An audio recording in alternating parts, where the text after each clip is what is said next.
নমস্কার বন্ধুরা, আমি সুস্মিতা মায়ের হেসেলে আপনাদের স্বাগত জানাই। আবার চলে এলাম নতুন দিনের নতুন একটা রেসিপি নিয়ে। আজকের রেসিপি হলো নিরামিষ বেগুন বাহার। বেগুনের অনেক রকমই রেসিপি হয়, তার মধ্যে একটা রেসিপি আপনাদের সঙ্গে শেয়ার করতে চলেছি। আর এই রেসিপিটা নিরামিষ দিনে প্রথম পাতে দিলে কিন্তু হাত চেটে পুটে খাবে, আর একটু বেশি করেই বানাবেন, না হলে কিন্তু ভাগে কম পড়ে যেতে পারে। আর এতটাই লোভনীয় আর এতটাই ঝটপট বানানো হয়ে যায় এই বেগুন বাহারটা। একদম ঝটপটে মাত্র 5 মিনিটেই এই রেসিপিটা কিন্তু বানানো হয়ে যায় কম উপকরণ দিয়ে। তা দেখে নিন আমি আজকে কি রকম করে বেগুন বাহার বানাই। এতটাই লোভনীয় হয় আর এতটাই টেস্টি হয়। আর নিরামিষ দিনে বানালে এক থালা ভাত কিন্তু নিমেষেই খাওয়া হয়ে যায়।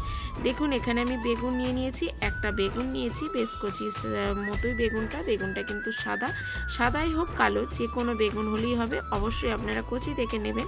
আর আগে ধুয়ে নিয়ে ভালো করে কিন্তু এই ডাঁটি সমেত কিন্তু কেটে নেবেন। ডাঁটি সমেত না কাটলে বেগুনটা দেখবেন একটু ভাজলেই দেখবেন নরম হয়ে যাবে, আর ঝোলের মধ্যে দিলে অন্যরকম হয়ে যাবে। তার জন্য এরকম ডাঁটি সমেত কিন্তু এইভাবে 4 পিস করে কেটে নেবেন।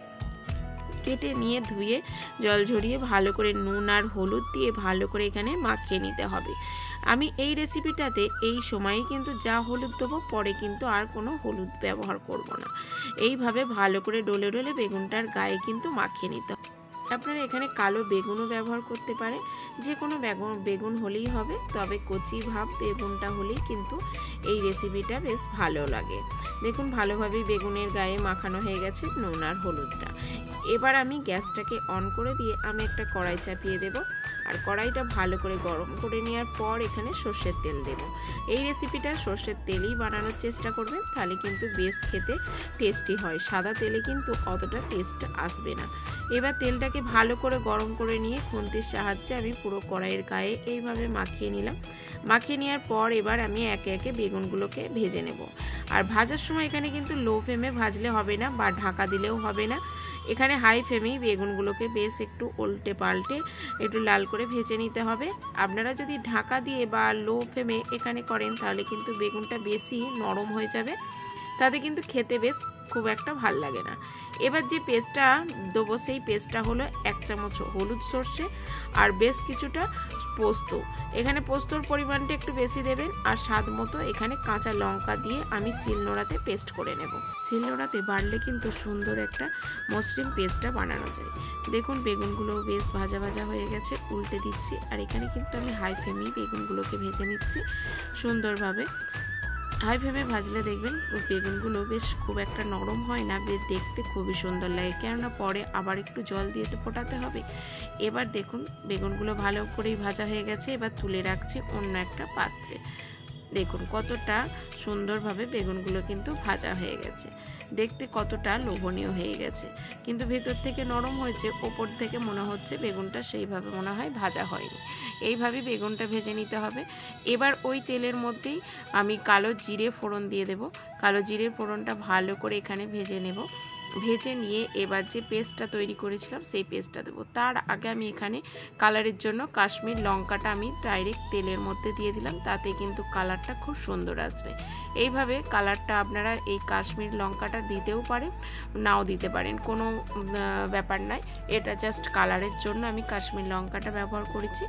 এবার আমি দিয়ে দেব সর্ষে আর পোস্তর যে পেস্টটা বানালাম সেই পেস্টটা দিয়ে ভালো করে এখানে আমি একটু নাড়াচাড়া করে নেব।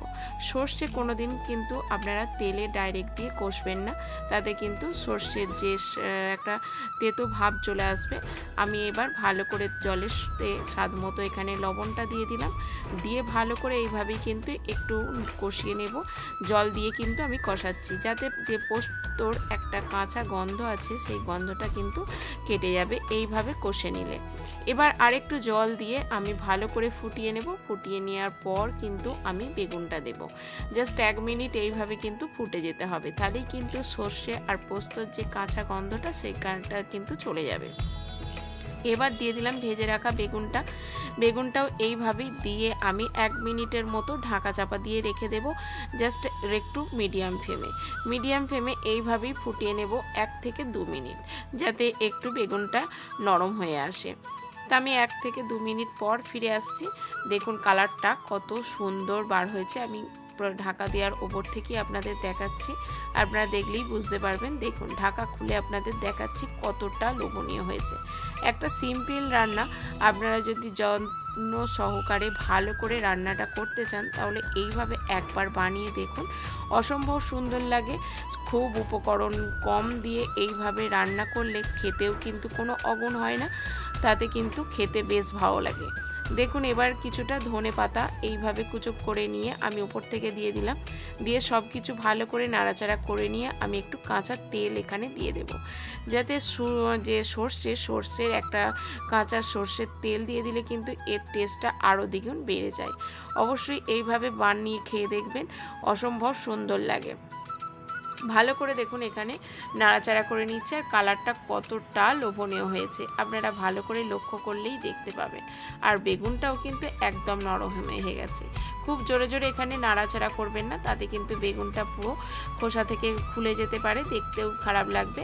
পুরো ঘ্যাটপ্যাট হয়ে গেলে তো আর ভালো লাগে না। এইভাবেই রেখে দিলাম। এবার গ্যাসটাকে অফ করে দিয়ে আমি কিছুটা সর্ষের তেল ওপর থেকে এইভাবে ছড়িয়ে দেব। ছড়িয়ে দিয়ে একটু নাড়াচাড়া করে নিয়ে আমি অন্য পাত্রে তুলে নেব। যতটা লোভনীয় হয়েছে ততটা কিন্তু খেতেও অসাধারণ হয়েছে। সামান্য কিছু উপকরণ দিয়ে আজকে বেগুন বাহার রেসিপি আপনাদের সঙ্গে শেয়ার করলাম। আপনারা অবশ্যই আজকের রেসিপিটা যদি ভালো লাগে তাহলে বানিয়ে খাওয়ার অনুরোধ রইল। আর যদি ভালো লেগে থাকে তাহলে একটু প্লিজ আত্মীয় পরিজনদের সঙ্গে একটু শেয়ার করে দেবেন। আর আপনারা সুন্দর সুন্দর কমেন্টের মাধ্যমে আমাকে আরও উৎসাহিত করবেন, যাতে আমি নতুন রেসিপি আপনাদের সঙ্গে শেয়ার করতে পারি। দেখুন কত সুন্দর লোভনীয় হয়েছে। আর নতুন বন্ধু হয়ে থাকলে চ্যানেলটাকে সাবস্ক্রাইব করে পাশে থাকা বেল আইকনটিটাকে প্রেস করে রাখবেন, যাতে আমি নতুন রেসিপি ছাড়ার সঙ্গে সঙ্গে সবার আগে আপনাদের কাছে নোটিফিকেশান চলে যায়। দেখুন কতটা বেগুনটা লোভনীয়। বেগুনটা কিন্তু একদম নরম হয়ে একদম যে বোটা থেকে খুলেও যায়নি, আর দেখতে যেমনই লোভনীয় খেতেও কিন্তু তেমনই সুস্বাদু হয়েছিল। অবশ্যই একবার বানিয়ে খাওয়ার অনুরোধ রইল। আপনারা বানিয়ে না খেলে কিন্তু এর টেস্টটা অনুভব করতে পারবেন না।